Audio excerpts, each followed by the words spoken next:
Hello friends, welcome to my channel miracle of God. जय श्री राम, जय नीम करौरी महाराज जी।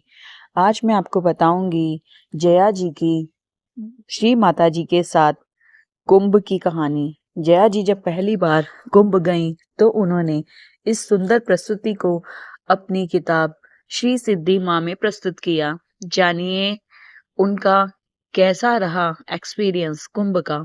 मेरी इस वीडियो को एंड तक जरूर देखिएगा। पसंद आए तो लाइक जरूर कीजिएगा।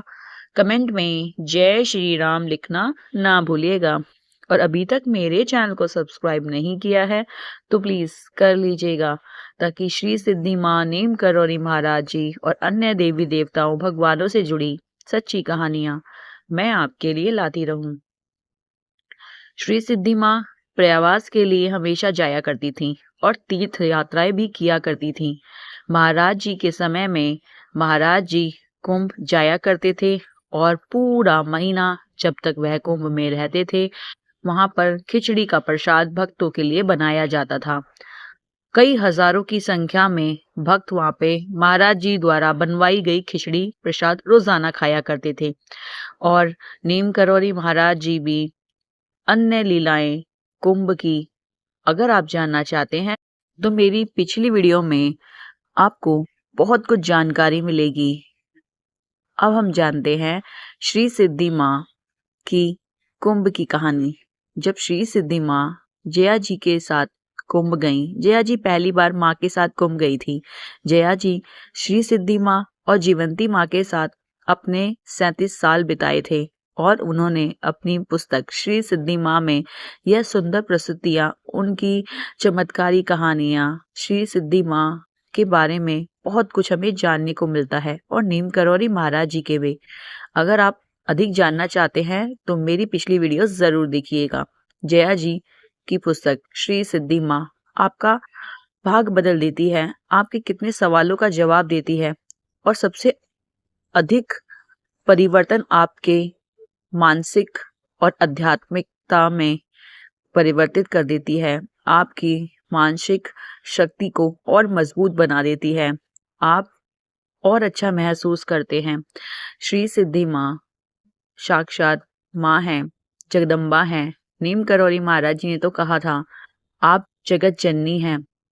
श्री सिद्धि माँ के साथ बिताए गए वो सुहावने पल जया जी अपनी पुस्तक में बताती हैं कि जब मैं माँ के साथ पहली बार गई तो माँ ने बहुत साधारण तरीके से वहां पर अपनी एक टेंट बनवाया, जिस टेंट में बहुत साधारण माँ ने कंबल बिछाकर जमीन में वहीं पर अपना आवास बनवाया था।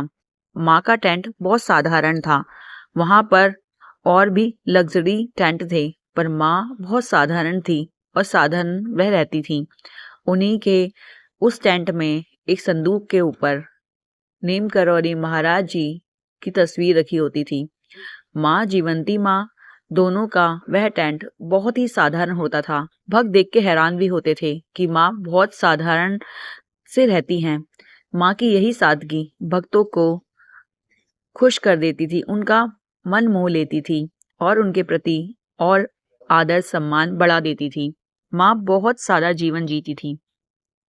एक दिन रात को बहुत भीड़ थी।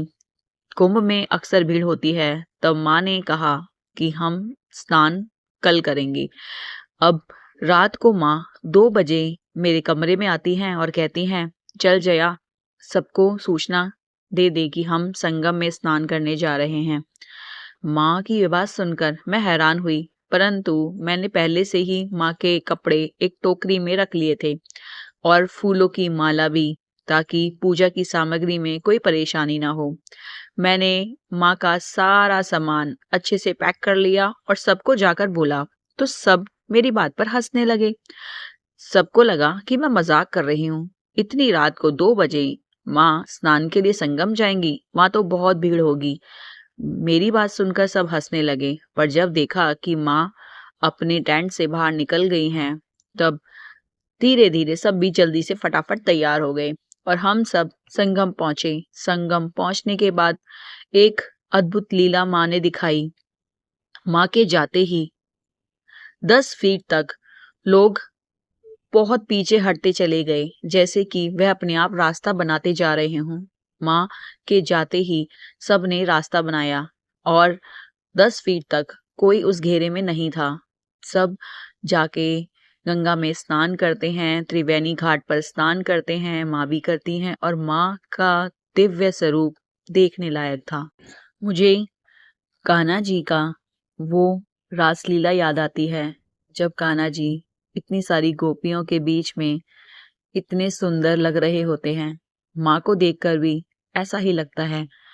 फिर जया जी बताती हैं कि माँ ने मुझे देखा, वह मुझे ढूंढ रही थी कि मैं कहाँ हूँ और मैं उनको दूर खड़े होकर निहार रही थी। माँ साक्षात मुझे भगवान लग रही थी। तब माँ ने मुझे बुलाया, मैं उनके पास गई, उन्होंने मेरा हाथ पकड़ा और हमने साथ में डुबकी लगाई और हम सब वहां पर स्नान कर कर बाहर आ गए। फिर मेरे मन में यह विचार आया कि काश मेरी मम्मी भी स्नान कर पाती, उनके पैर में चोट लगी थी। यह बात तो माँ को पता है, फिर भी माँ ने ऐसा कहा। पर मैंने माँ की आज्ञा का पालन किया और मैं मम्मी को लेने गई।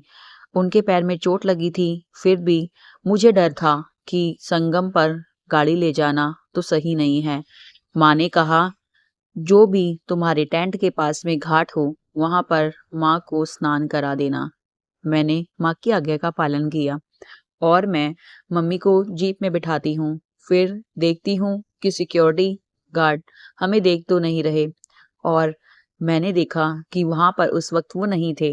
हम माँ को लेकर वहां पहुंचे। संगम पे मैंने माँ को स्नान कराया और जब हम वापस लौटे तो हमने क्या देखा कि सिद्धि माँ, मेरी माँ, हमारा इंतजार कर रही हैं इतनी रात को भी। माँ, आप कितनी दयालु हैं, कृपालु हैं कि आप अपने भक्तों के साथ हमेशा रहती हैं। आप साक्षात महाराज जी हैं और महाराज जी हमेशा कहते थे कि आप जगत जननी हैं। माँ, आपको प्रणाम। आप हमेशा अपने भक्तों के साथ रहना। यदि आप और अधिक जानना चाहते हैं श्री सिद्धि माँ के बारे में, तो मेरी पिछली वीडियो जरूर देखिएगा, जया जी की पुस्तक से श्री सिद्धि माँ। आई होप सिद्धि माँ की, जया जी की यह छोटी सी कुंभ की कहानी आपको पसंद आई हो। यदि पसंद आई है, कमेंट में जय श्री राम, जय गंगे मैया, जय सिद्धि माँ लिखना ना भूलिएगा। Thank you for watching. जय श्री राम, जय नीम करौरी महाराज जी, जय सिद्धि माँ।